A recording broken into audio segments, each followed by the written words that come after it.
Oke, Shalom, Bapak Ibu, rekan-rekan, semua teman-teman yang ada di UCC. Senang boleh kembali jumpa dengan saudara, dan saya yakin kondisi-kondisi belakangan ini jadi kondisi yang serba membuat keadaan yang ada di depan kita, bahkan yang sering kali kita dengar, membuat kehidupan kita seringkali iman kita tergoncang, atau bahkan seringkali dalam kehidupan kita membuat kita bertanya-tanya sampai kapan keadaan ini terjadi. Dan saya tetap mempercayai bahwa Tuhan yang punya kebijakan atas alam semesta. Amin, Bapak Ibu ya.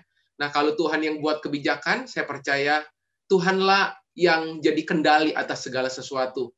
Saya masih ingat waktu di masa-masa saya mendoakan beberapa orang yang lagi mengalami COVID, ya. Tuhan ingatkan dari kitab Yesaya pasal 26 sebelum saya sharing firman yang hari ini saya mau bagikan buat saudara. Yesaya pasal 26 ayat ketiga, menarik sekali firman Tuhan menulis, yang hatinya teguh, kau jagai dengan damai sejahtera, sebab kepadamulah ia percaya. Amin. Dan pagi hari ini saya berharap ayat ini menjadi ayat pegangan kita, bahwa waktu saudara punya hati yang teguh, saudara punya mata yang terfokus kepada Tuhan, percayalah, dia jagai saudara dengan roh damai sejahtera. Dan saya percaya keadaan ini mungkin kita nggak tahu sampai kapan, tetapi percayalah, Tuhanlah pengendali atas segala sesuatunya. Dan di kesempatan hari ini, mari Bapak Ibu, Saudara yang dikasihi Tuhan, siapkan hatimu, siapkan catatan alat tulis, dan di kesempatan hari ini saya mau berbagi satu topik, satu pelajaran yang saya beri judul, saya share screen sebentar. Oke, berharap terlihat di layar saudara, dan kesempatan pagi hari ini izinkan saya mau berbagi satu topik, satu pelajaran yang saya beri judul kejutan padang gurun. Oke, sekali lagi, kejutan padang gurun. Saya yakin dan percaya setiap orang seringkali mendengar kata padang gurun itu sesuatu yang negatif, sesuatu yang menarik perhatian kita sampai kemudian kita menjalani sebuah kehidupan yang begitu sulit. Beberapa orang mendengar kata padang gurun menjadi sesuatu yang dihindari. Beberapa orang mendengar kata padang gurun sesuatu yang membuat kita nggak nyaman, membuat kita terganggu. Tetapi kabar baiknya, Bapak Ibu Saudara yang dikasihi Tuhan, bahwa setiap orang, siapapun Anda, pasti akan mengalami padang gurun kehidupan. Dan bukankah kualitas kekristenanmu akan terlihat dari apa yang jadi pengejaranmu dan apa yang jadi pengajaranmu. Saya ulang. Bahwa kualitas iman saudara, kualitas karakter saudara, kualitas kekristenan saudara akan sangat-sangat terlihat dari apa yang jadi pengejaranmu dan apa yang jadi pengajaranmu. Apa yang engkau kejar dan apa yang engkau ajar, itu akan menggumpal jadi satu, dan itu akan melewati sebuah ujian demi ujian, melewati sebuah kualitas kehidupan yang memang Tuhan akan bawa untuk Anda dan saya mengalaminya. Makanya hari ini kita akan sama-sama belajar. Ada sebuah kejutan dari padang gurun kehidupan yang Anda lewati. Makanya saya tulis di bagian bawahnya bahwa padang gurun itu adalah inkubator mujizat. Saya ulang, padang gurun adalah inkubator mujizat. Padang gurun adalah tempat di mana mujizat itu disiapkan. Padang gurun adalah tempat di mana mujizat itu diproduce. Padang gurun adalah tempat di mana mujizat itu dikelompokkan, dikumpulkan untuk kemudian dirilis dalam kehidupan saudara. Nah, hari ini kita akan melihat, belajar dari perjalanan Musa. Waktu Tuhan izinkan Musa melewati sebuah padang gurun kehidupan. Dan kita akan sama-sama melihat ada tiga padang gurun yang Musa harus lewati pada saat bangsa Israel masuk padang gurun, lalu kemudian mengakhiri kehidupan mereka. Nah, kita akan sama-sama belajar melihat hari ini apa yang sementara Tuhan mau ajarkan. Dan mungkin waktu Anda mendengarkan firman Tuhan hari ini, beberapa dari Anda masuk padang gurun pertama. Beberapa dari Anda masuk padang gurun kedua. Beberapa dari Anda masuk padang gurun ketiga. Tapi mungkin beberapa dari Anda lagi mengalami ketiga padang gurun kehidupan yang sama seperti Musa alami. Tapi di menit-menit awal ini, saya cuma mau mengingatkan sekali lagi, meneguhkan, menguatkan, mengokohkan saudara bahwa percayalah, Sahabatku, percayalah teman-teman bahwa padang gurun itu inkubator mujizat. Jadi kalau Anda ingin mengalami mujizat demi mujizat, ya, padang gurun itu inkubatornya. Padang gurun itu tempat semua mujizat itu diproduksi di dalamnya. Nah, kita akan belajar melihat dari perjalanan kehidupan Musa. Namun sebelum ke arah situ, mari saya mau berbagi satu bagian dari firman Tuhan. 2 Korintus pasal 4 ayat 16 sampai ke 18. Ada 3 kata sebab ditulis di ayat itu. Saya yakin ayat ini udah sering kali kita baca berulang-ulang. Tetapi pada saat beberapa hari terakhir ini, waktu saya merenungkan, saya mempersiapkan firman Tuhan ini, tiba-tiba ada sebuah kata sebab itu yang muncul mendadak waktu saya membacanya. Saya udah sering kali membacanya, tapi saya kok nggak menaruh perhatian ya di kata sebab. Ya, ada 3 kali kata sebab di ayat 16 1 kali, ayat 17 1, ayat 18 1. Itu artinya setiap pembuka ayat dimulai dengan kata sebab. Nah, hari ini kira-kira kalau Anda diminta Tuhan meletakkan kata sebab yang keempat, ya, kira-kira sebab apa yang Anda tulis di situ? Sebab apa yang Anda mau letakkan di situ? Sebab apa yang Anda mau ungkapkan di situ hari ini kepada Tuhan? Nah, Rasul Paulus kepada jemaat di kota Korintus, dia menuliskan 3 kali kata sebab di situ. Dan yang menarik, setelah kata sebab, itu melepaskan sebuah pengharapan. Setelah kata sebab, itu melepaskan sebuah keyakinan. Setiap kali Paulus melepaskan kata sebab, itu merilis sebuah janji keberadaan Tuhan dalam kehidupannya. Saya berdoa hari ini, apapun keadaan saudara, apapun situasi, kondisi, ya, semuanya kita lagi digoncang keadaan yang tidak menentu. Bahkan sejauh ini orang-orang yang tadinya ya jauh dari kita, bahkan ini bukan cuma dekat dengan kita, tetapi sangat dekat, sangat close banget dekat dengan kita. Kemudian terinfeksi pandemi ini, terinfeksi COVID-19. 2 Korintus pasal 4 ayat 16 dimulai dengan kata sebab yang pertama. Sebab itu kami tidak tawar hati. Sebab itu kami tidak tawar hati. Tetapi meskipun manusia lahiriah kami semakin merosot, namun manusia batinia kami dibaharui dari sehari ke sehari. Saudara, hal yang pertama yang Paulus ungkapkan, sebab yang pertama, dia berkata, sebab yang pertama yang mesti Anda dan saya perhatikan adalah kondisi hati Anda, kondisi batin Anda, kondisi yang di kedalaman hati Anda. Perhatikan itu baik-baik di masa-masa padang gurun. Sebab percayalah, kalau hatimu sempit, masa depanmu sempit. Hatimu sempit, Alkitab bilang Anda nggak bisa melihat betapa mulianya panggilan Tuhan dalam kehidupan Anda. Kalau hatimu sempit, Alkitab menulis, saudara nggak bisa melihat kemuliaan Tuhan dari panggilan yang Tuhan berikan dalam kehidupan saudara. Makanya hal yang pertama dari ayat ini, perhatikan baik-baik kondisi hati Anda. Perhatikan baik-baik apa yang ada di kedalaman hati Anda. Itu sebab yang pertama Paulus bilang. Nah, Anda perhatikan sebab yang kedua. Sebab penderitaan ringan yang sekarang ini. Wow. Sebab penderitaan ringan yang sekarang ini mengerjakan bagi kami kemuliaan kekal yang melebihi segala-galanya. Jauh lebih besar daripada penderitaan kami. Kalau yang pertama itu hatimu, yang kedua itu fokusmu. Kalau yang pertama kondisi kedalaman batinmu, seberapa hatimu sebegitu hidupmu, sejernih hatimu sebening itulah hidupmu. Tapi yang kedua Alkitab bilang, sejauh mana fokusmu? Anda fokus pada masalahmu atau Anda fokus pada apa yang Tuhan janjikan dalam kehidupanmu? Dengan tegas dan jelas Paulus bilang, penderitaan ringan yang sekarang ini ya mengerjakan bagi kami kemuliaan kekal. Jadi waktu Paulus menulis surat kepada jemaat di kota Korintus, dia lagi berkata sekarang ini berarti sementara dan sedang terjadi. Ya biasanya kita suka menuliskan sesuatu testimoni setelah kita mengalaminya. Tapi Paulus menaruh perhatian khusus bahwa sementara dia mengalaminya, sedang dia mengalaminya, dia berkata dengan yakin, fokusnya tertuju pada kemuliaan kekal. Fokusnya tertuju pada pekerjaan-pekerjaan besar yang Tuhan kerjakan dalam kehidupannya. Bahkan jauh lebih besar daripada penderitaanmu, jauh lebih besar dari persoalanmu, jauh lebih besar dari keuanganmu, jauh lebih besar dari tekananmu. Yang pertama hatimu, yang kedua fokusmu. Yang ketiga, sebab kami tidak memperhatikan yang kelihatan, melainkan yang tak kelihatan. Karena yang kelihatan adalah sementara, sedangkan yang tak kelihatan adalah kekal. Yang terakhir pada mindsetmu. Oke? Yang pertama hatimu, yang kedua fokusmu, yang ketiga mindsetmu.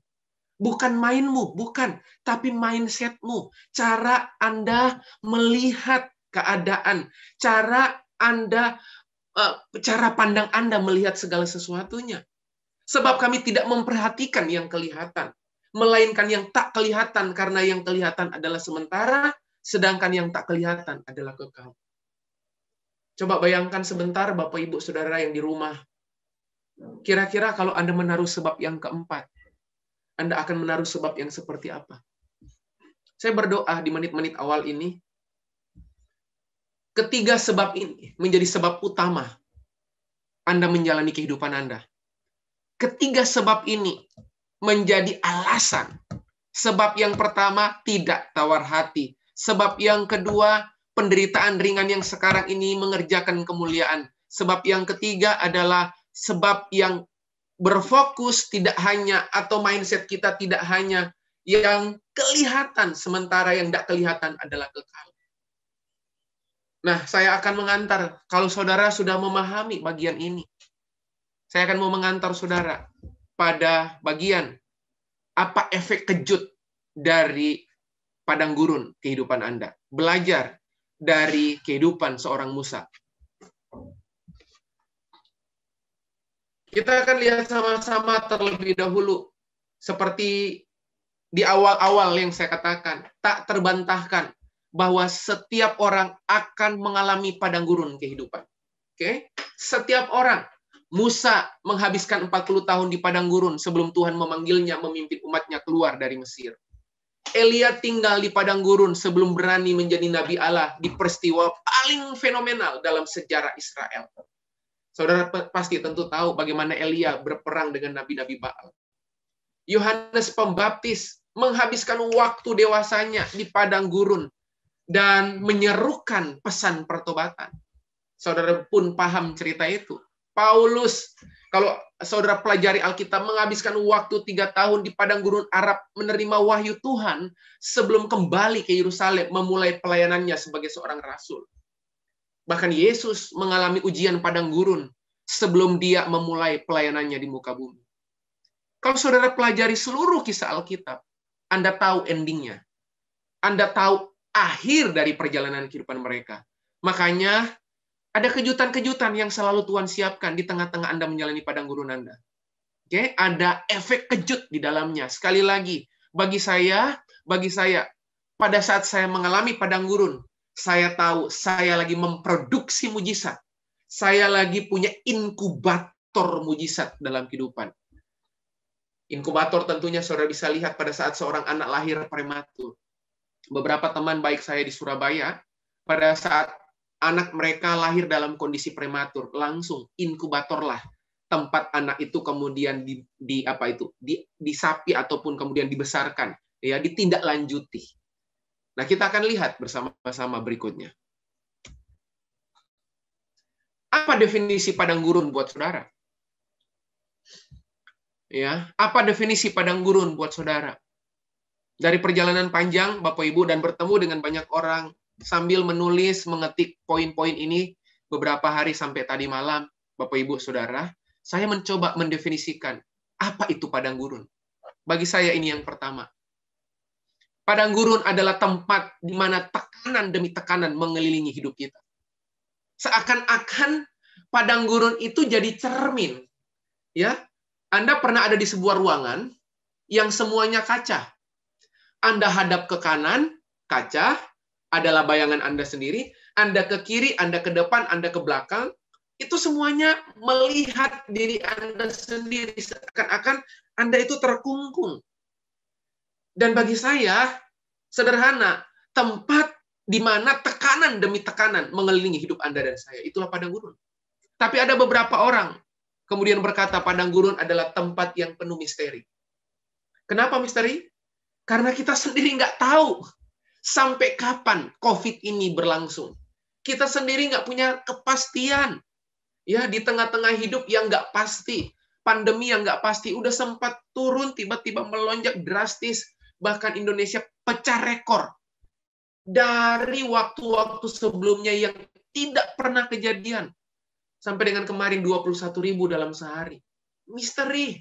Sampai kapan, orang bertanya sampai kapan ini berakhir. Seluruh aktivitas-aktivitas mulai terganggu, bahkan di waktu-waktu ini makin terganggu. Bahkan berita tadi pagi, saya membaca, ya, PBB melalui WHO memberikan usulan sebaiknya Indonesia lockdown, ya, sebaiknya Indonesia lockdown. Tetapi belum ada konferensi pers dari pemerintah menyikapi permintaan dari WHO. Tempat yang penuh misteri. Tapi ada yang ketiga. Padang gurun seringkali adalah tempat di mana jiwa kita remuk, roh kita matang. Berhati-hatilah, rekan-rekan Bapak Ibu yang dikasihi Tuhan. Seringkali waktu Anda masuk padang gurun, berarti Tuhan lagi mau beresin jiwa Anda, supaya roh Anda itu matang. Ada beberapa orang yang nggak pernah beres di jiwanya. Punya bentuk-bentuk perilaku yang nggak benar. Punya bentuk-bentuk respon hati yang salah. Kenapa? Karena persoalan jiwa yang nggak remuk. Ya? Ketersinggungan, kekecewaan, kepahitan, itu bentuk jiwa yang nggak merdeka. Ya? Rasa bernilai yang kurang, iri hati, itu bentuk jiwa yang belum Tuhan remukan. Makanya Tuhan bawa bangsa Israel masuk padang gurun. Nah, kita akan lihat sama-sama hari ini. Oke? Nah, saya menuliskan lagi buat saudara, kesulitan adalah tanda yang baik bahwa Allah ada bersama Anda. Saya ulang. Kalau hari-hari ini Anda lagi mengalami masa sulit, percayalah, masa sulit sebenarnya adalah tanda yang baik bahwa Allah ada bersama Anda. Amin. Kesulitan adalah keadaan yang istimewa sebenarnya. Bahwa Allah itu lagi bersamamu. Karena kesempatan Anda lihat mujizat. Kesempatan Anda lihat terobosan di masa sulit. Kesempatan ada banyak hal dalam kehidupan Anda Tuhan menyatakan. Sekali lagi, kesulitan adalah tanda yang baik bahwa Allah ada bersama Anda. Saya mau lanjut lagi. Ya.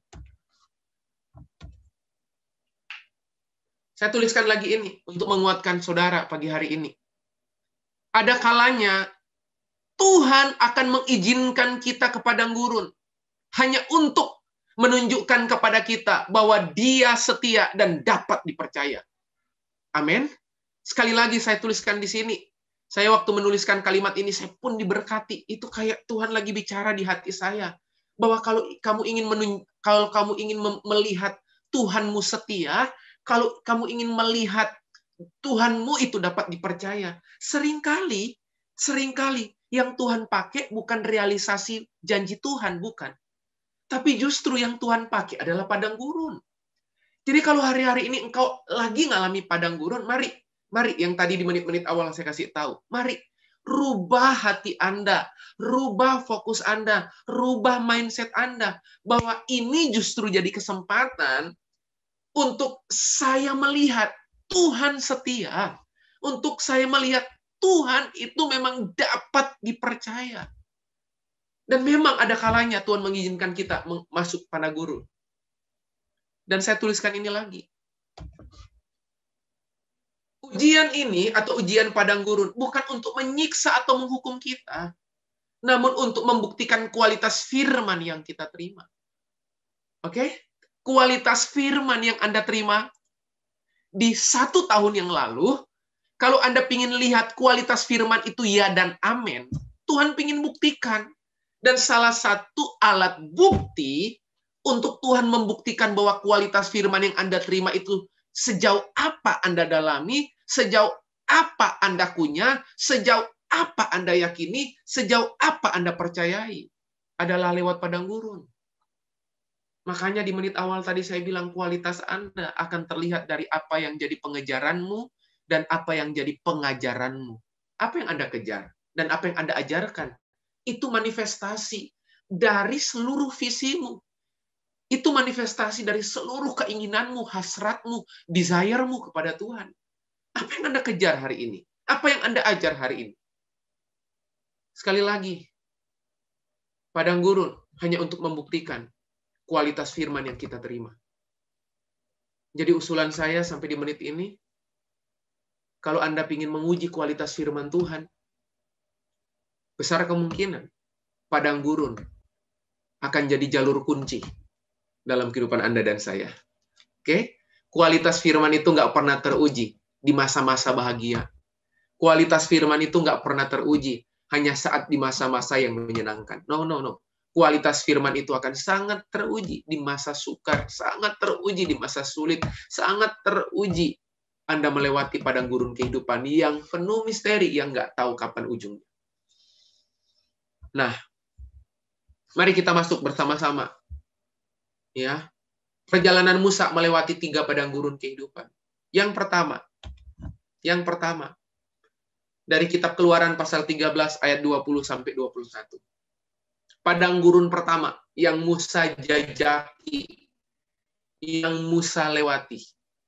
Demikianlah mereka berangkat dari Sukot dan berkemah di Etam, di tepi padang gurun. Tuhan berjalan di depan mereka pada siang hari dalam tiang awan untuk menuntun mereka di jalan. Dan pada waktu malam dalam tiang api untuk menerangi mereka. Sehingga mereka dapat berjalan siang dan malam. Wow. Ya. Jadi hal yang pertama, perjalanan padang gurun Musa yang pertama. Mari catat ini dengan baik. Dan ini yang pertama. Padang gurun Etam yang pertama. Oke? Di padang gurun Etamlah untuk kali pertama bangsa Israel itu melihat tuntunan tiang awan dan tiang api. Jadi kalau saudara tanya, saat kapan di padang gurun mana ada tiang awan dan tiang api yang bangsa Israel lihat? Di padang gurun Etam. Oke? Nah, Etam dalam bahasa Ibrani punya arti kokoh. Ya, Etam dalam bahasa Ibrani punya arti abadi. Etam dalam bahasa Ibrani punya arti tahan lama. Nah, makanya saya menuliskannya. Oke? Etam adalah tempat transit keberangkatan masuk ke padang gurun 40 tahun. Ya. Tuhan memilih Etam. Sekali lagi, Tuhan memilih Etam sebagai tempat transit. Bayangkan ya, kalau Anda mau bepergian ke sebuah tempat lalu transit, ya. Tempat transit itu Tuhan pilih untuk mempersiapkan bangsa Israel 40 tahun. Jadi seakan-akan pada saat Tuhan mau giring, Tuhan mau asyar, Tuhan mau tuntun bangsa Israel, pencet tombol on untuk masuk ke padang gurun selama 40 tahun. Tuhan itu pilih padang gurun Etam. Dan padang gurun Etam itu punya arti gini, Tuhan lagi mau yakinkan bangsa Israel, hey, Allah yang Anda sembah itu Allah yang kokoh.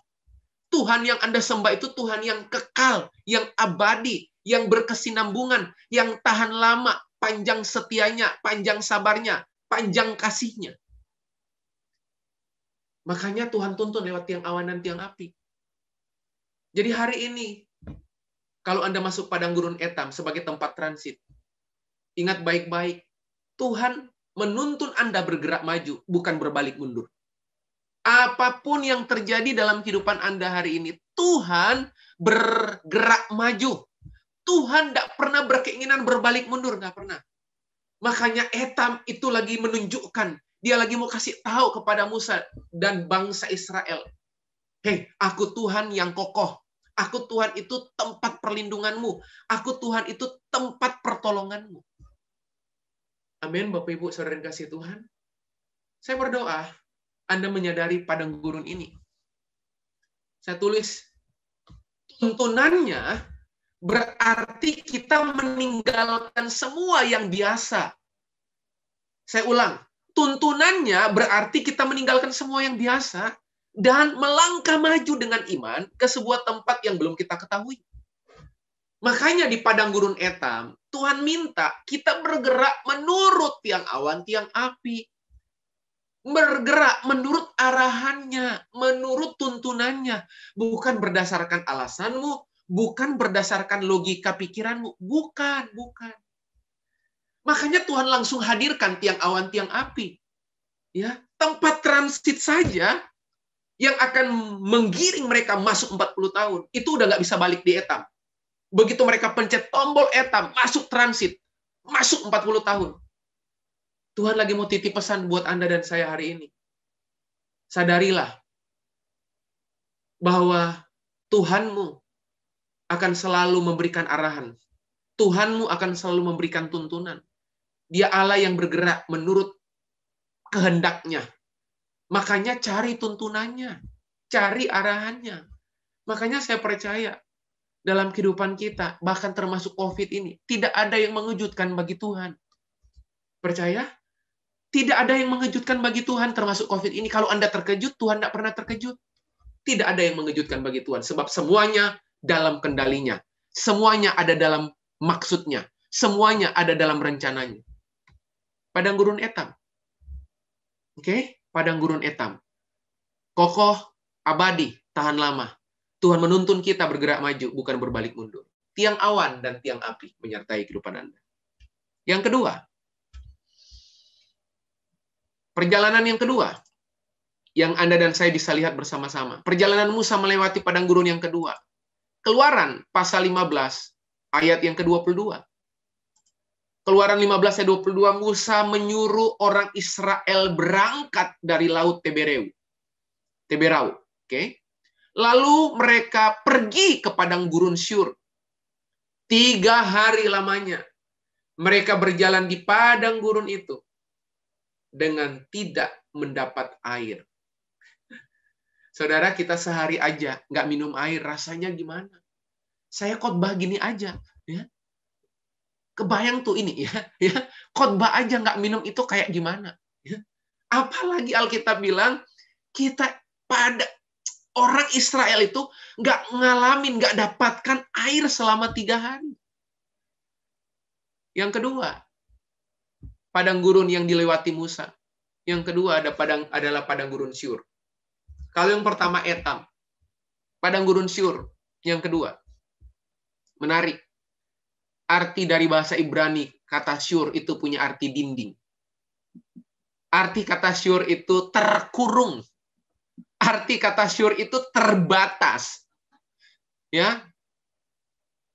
Terbatas, terkurung, tembok, dinding. Tuh. Ya. Kenapa Tuhan sampai giring mereka? Sampai mereka bertemu dengan tembok, mereka bertemu dengan kehidupan yang terkurung, terpenjara, terbatas, dinding yang mengitari mereka seakan-akan nggak ada jalan keluar. Tahukah saudara? Bersiap-siaplah. Ini yang saya pelajari waktu saya membaca perjalanan Musa. Setelah Anda dan saya menerima pesan profetik atau pewahyuan baru, ujian akan mengikuti. Setelah bangsa Israel terima pesan, ya, kalau Anda pelajari sebelum-sebelumnya, bangsa Israel terima pesan. Bersiaplah buat Anda yang ketagihan pesan profetik, ya. Buat Anda yang ketagihan didoakan terima pesan profetik. Bersiaplah. Pelajari Alkitab Anda, setiap kali ada pesan profetik, ujian akan selalu mengikuti. Dan di padang gurun Syur ini, kalau Anda terus belajar melihat, di Mara, ya, artinya air pahit, gitu ya. Kalau Anda belajar terus, ya, Keluaran pasal 14. Sebuah keadaan kondisi di mana kehidupan Anda terkurung, terbatas, ada tembok besar dalam kehidupan Anda. Itu seperti apa? Saya tulis di situ. Hubungan yang tidak berjalan semestinya. Ya, tadinya Anda berpikir bahwa hubungan ini akan langgeng. Hubungan bisnis Anda akan langgeng. Tiba-tiba Tuhan potong. Ya, pekerjaan-pekerjaan yang tadinya Tuhan minta Anda kerjakan. Tuhan minta Anda tanggung jawab. Anda lalui itu dengan baik. Tiba-tiba pekerjaan itu Anda nggak sukai. Tapi Anda harus lewati. Itu syur buat Anda. Ada impian-impian yang sepertinya tidak pernah terwujud. Oke? Itu adalah syur buat kehidupan Anda. Nah, hari ini, kenapa Tuhan izinkan syur itu nyata, itu hadir dalam kehidupan Anda? Hanya untuk meningkatkan kebergantungan Anda sama Dia. Oke? Hanya untuk meningkatkan, untuk Anda bergantung penuh sama Tuhan. Makanya ada padang gurun syur dalam kehidupan Anda. Bagaimana dengan keadaan saudara di hari-hari ini? Kalau Anda lagi mengalami syur, mari. Berarti Tuhan lagi mau dan kepingin Anda bergantung sepenuhnya kepada Dia. Kata syur juga Anda bisa temukan. Kalau Anda pelajari Alkitab, di kitab Kejadian pasal 16. Anda masih ingat kitab Kejadian pasal 16? Oke, pada saat Hagar dan Ismail, Anda tentunya tahu. Oke, pada saat Sarai belum berganti nama jadi Sarah. Abraham masih namanya Abram. Oke? Pada pasal 15 dari kitab Kejadian 15, Anda belajar, Anda lihat di situ. Tuhan memberikan pesan profetik lagi. Tuhan mengingatkan lagi, "Hei, Abraham, dari rahim Sarah akan lahir bangsa yang besar." Begitu pindah pasal 16, langsung ujian datang. Ya, langsung ujian datang. Jadi memang saya pelajari polanya Tuhan. Begitu kita dapat pesan profetik, dapat pohyuan-pohyuan baru di firman Tuhan, selalu datang ujian. Selalu. Ya. Makanya kalau Anda pelajari Kejadian pasal 16, nanti Anda pelajari di rumah. Ya. Anda pelajari di rumah. Saya bacakan ayat ke-7, Kejadian pasal 16. Lalu malaikat Tuhan menjumpainya dekat suatu mata air di padang gurun, yakni dekat mata air di jalan ke Syur. Wow, ke Syur. Syur artinya tembok, dinding, terkurung, terbatas. Jadi memang Hagar itu lari kemana-mana, tapi nggak ketemu jalan keluar. Dia lari ke depan ke bentur tembok, lari ke kanan tembok, lari ke kiri tembok, mundur tembok, gitu. Seakan-akan Tuhan kunci kok keadaan Anda. Anda nggak bisa buat apa-apa. Hanya untuk apa? Hanya untuk supaya Anda bertanggung jawab manage kehidupan Anda. Hanya untuk Anda bertanggung jawab andalkan Tuhan sepenuhnya. Hanya untuk apa? Untuk meningkatkan kualitas kesadaran Anda akan Tuhan. Itulah tujuan padang gurun syur. Nah, yang terakhir, yang ketiga. Perjalanan Musa melewati padang gurun. Yang terakhir, yang ketiga. Keluaran 16 ayat pertama. Keluaran 16 ayat pertama. Setelah mereka berangkat dari Elim, tibalah segenap jemaah Israel di padang gurun Sin. Ya, yang terletak di antara Elim dan Gunung Sinai. Jadi padang gurun Sin itu ada di antara Elim dan Gunung Sinai. Pada hari yang ke-15, bulan yang kedua, sejak mereka keluar dari tanah Mesir. Ya, hari ke-15, bulan yang kedua. Oke, sejak mereka keluar dari tanah Mesir. Yang ketiga, padang gurun Sin. Padang gurun Sin. Apa arti Sin? Oke, Sin bukan dosa, bukan ya. Tetapi Sin itu dalam bahasa Ibrani punya arti tanah liat atau tempat pembentukan. Yang nomor 2 tembok, yang nomor 2 itu dinding, yang kedua itu sesuatu yang buntu, yang ketiga adalah tempat pembentukan. Padang gurun Sin. Nah, kalau Anda pelajari apa yang terjadi di padang gurun Sin. Di padang gurun inilah bangsa Israel bersungut-sungut sama Tuhan. Ya. Kalau Anda pelajari Alkitab, ada 10 persungutan. Ya. Bahkan ada 10 persungutan bangsa Israel. Tapi saya nggak jelaskan satu persatu. Ya. Saya cuma mau tekankan bahwa hati-hati persungutanmu. Ya. Padang gurun ini dibutuhkan untuk apa? Menggoncangkan rasa puas Anda terhadap jiwa hampa Anda. Lawang jiwa hampa aja puas. Ya, makanya Tuhan remukkan jiwa Anda. Tuhan bentuk jiwa Anda supaya gini, rohmu itu mekar. Supaya supaya rohmu itu matang gitu. Kalau Anda pelajari Alkitab sekali lagi, disinilah persungutan dimulai. Dibutuhkan padang gurun, sin, untuk mengguncangkan rasa puas kita. Saya menuliskan Bapak Ibu Saudara yang kasih Tuhan. Tangan Sang Penjunan membentuk kita melewati tempat-tempat dan musim yang sukar dengan anugerah dan kesabaran. Dia membentuk kita menjadi pribadi yang kuat, yang akan memenangkan setiap pertempuran kehidupan. Oke? Jadi, dia membentuk kehidupan Anda. Dia membentuk kualitas-kualitas kehidupan Anda. Nah, kalau Anda udah belajar melihat 3 padang gurun ini, Anda udah melihat 3 padang gurun ini, saya mau tutup. Saya mau tutup dengan hal yang sederhana.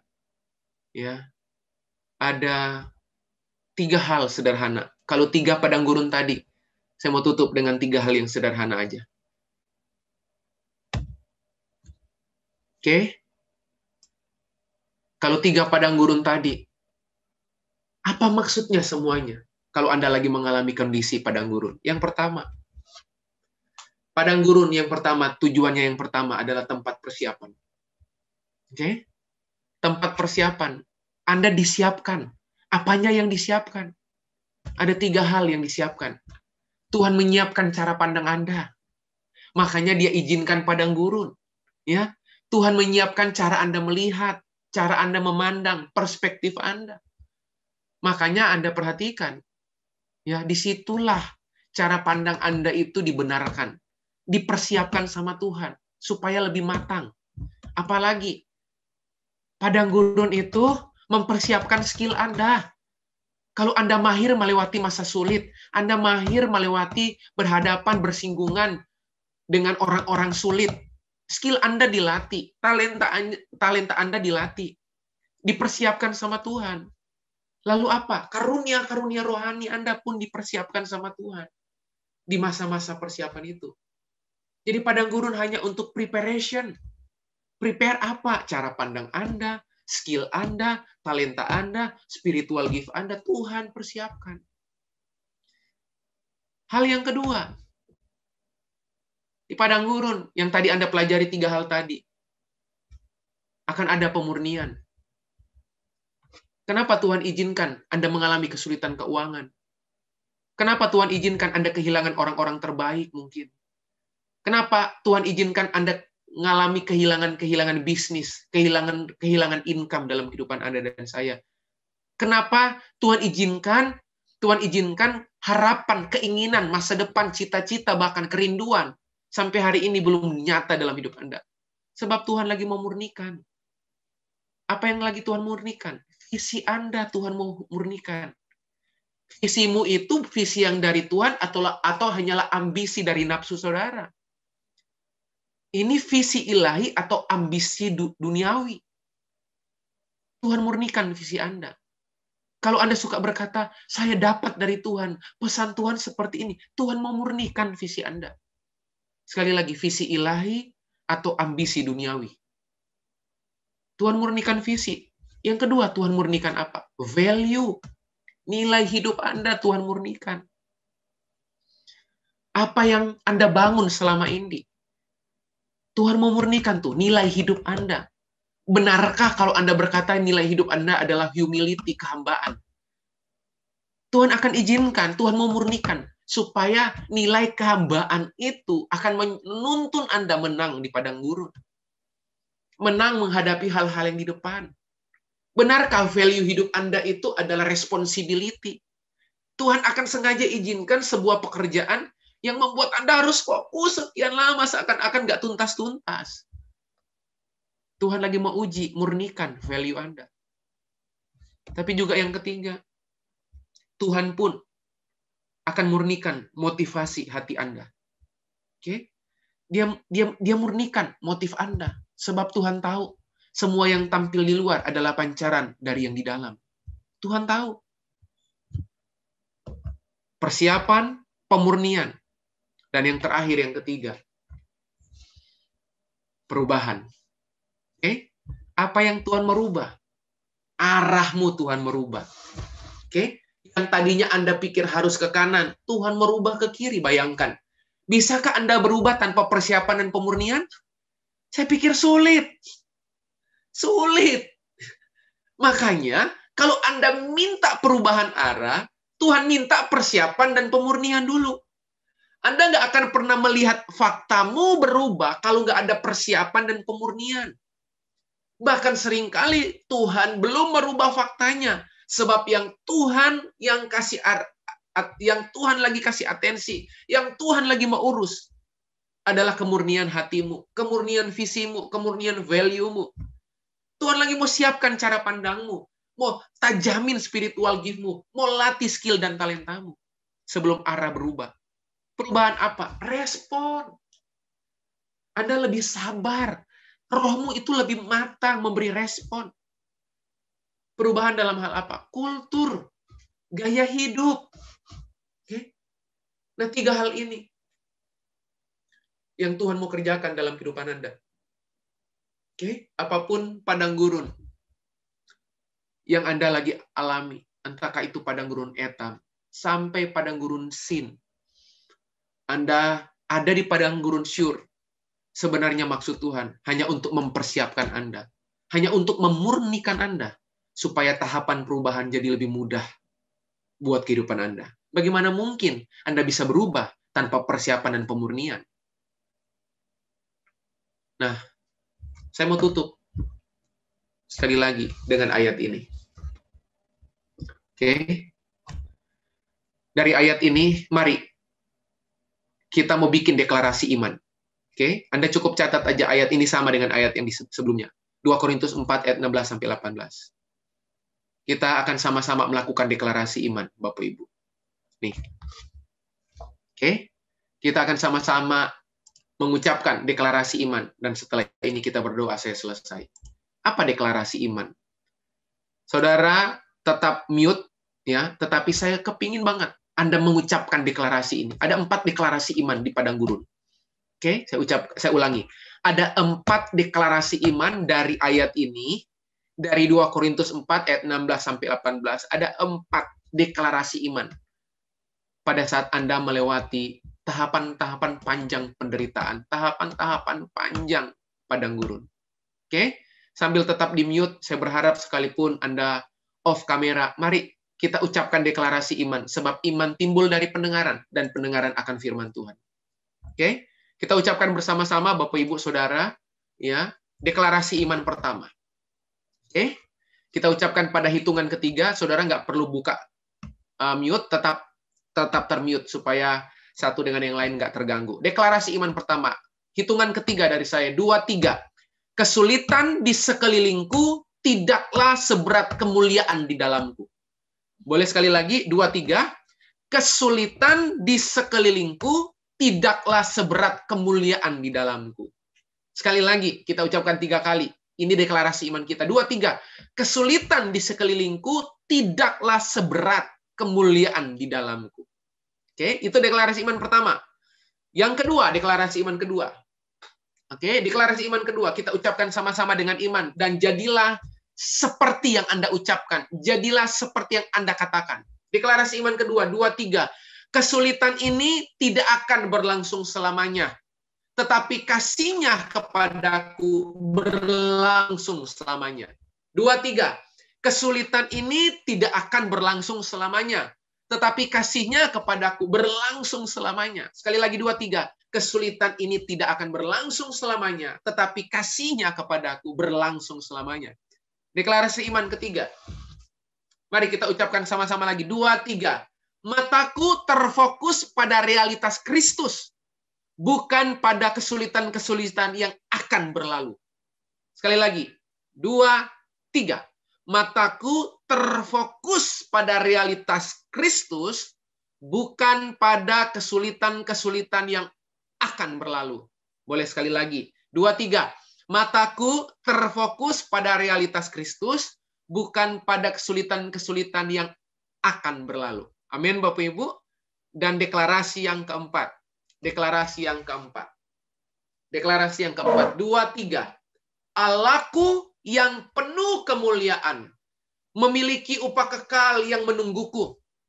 Aku tahu ia sedang menolongku melewati padang gurun ini. Amin. Bapak Ibu, sekali lagi 2, 3. Allahku yang penuh kemuliaan memiliki upah kekal yang menungguku. Aku tahu ia sedang menolongku melewati padang gurun ini. Allahku yang penuh kemuliaan memiliki upah kekal yang menungguku. Aku tahu ia sedang menolongku melewati padang gurun ini. Saya berdoa Bapak Ibu, biar deklarasi iman ini kita ucapkan, ya, kita perkatakan harian di masa-masa yang berat ini, di masa-masa yang sulit ini, di masa-masa padang gurun kehidupan Anda. Dan saya percaya, mujizat demi mujizat, ya, Anda akan lihat, Anda akan real melihatnya di waktu-waktu Anda mengalami padang gurun kehidupan. Sebab memang benar, padang gurun adalah inkubator mujizat dalam kehidupan Anda. Saya selesai. Tuhan Yesus memberkati saudara dan saya. Mari kita tundukkan kepala, kita berdoa di hadapan Tuhan. Mari Bapak Ibu kita berdoa. Bapak, kami bersyukur buat siang hari ini. Terima kasih buat kebenaran firman-Mu yang sudah kami terima. Hari ini firman-Mu mengajar kami bahwa padang gurun justru adalah inkubator mujizat. Kami tahu ada efek kejut yang Tuhan akan bawa kami pada saat kami di padang gurun. Dan kami percaya, padang gurun adalah tempat di mana produksi mujizat kami akan alami. Produksi mujizat diperbanyak oleh Tuhan. Biar Roh Kudus, hari ini kami mau belajar, punya persiapan, terus murnikan motif kami, murnikan visi kami, murnikan value kami. Supaya pada saat perubahan terjadi, kami telah siap. Karena proses-proses kemurnian Tuhan taruh, Tuhan kerjakan dalam kehidupan kami. Kami mau lihat apapun yang terjadi dalam kehidupan kami. Pada saat kami di etam, Tuhan, kami percaya Engkau lagi menunjukkan pribadi-Mu, Allah yang kokoh, Allah yang layak untuk kami agungkan, untuk kami jalani bersama Engkau. Dan kami percaya, sekalipun sure ada dalam kehidupan kami, toh yang kami butuhkan adalah tuntunan-Mu dan arahan-Mu. Sekalipun ada padang gurun sin, tempat kami dibentuk, kami percaya kami akan mengandalkan Engkau sepenuh hati dalam kehidupan kami. Terima kasih, kami berdoa buat setiap orang-orang yang saat ini di ruang Zoom. Tuhan tolong, padang gurun apapun yang kami lewati, kami mau pastikan Engkau Allah Immanuel, Engkau Allah yang menyertai kehidupan kami. Kami punya kualitas kehidupan yang makin lama, makin terang, bersinar, kuat. Sehingga kualitas kehidupan kamilah yang membuat kami berbeda dengan orang lain, orang di sekitar kami. Terima kasih, hamba-Mu selesai. Roh Kudus, Engkau yang terjemahkan firman-Mu dengan lebih lengkap, supaya kebenaran-Mu kami hidupi, kebenaran-Mu kami kerjakan dalam hidup kami. Dalam nama Yesus, kami sudah berdoa. Kami mengucap syukur, bersama berkata, amin, amin. Saya kembalikan ke Coach. Anda baru saja menyaksikan pengajaran dari United Community Church. Jika Anda ingin tetap terkoneksi dan terupdate dengan message-message kami, pastikan sudah subscribe channel YouTube kami dan terkoneksi dengan Instagram kami. God bless you. Kesembuhan terjadi di sini, pemulihan terjadi